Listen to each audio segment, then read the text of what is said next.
Back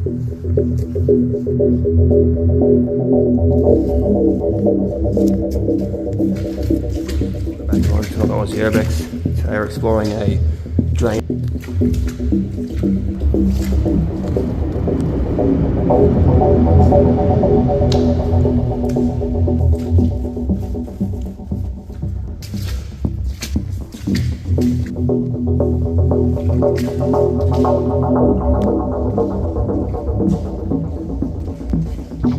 So we can take that one back. So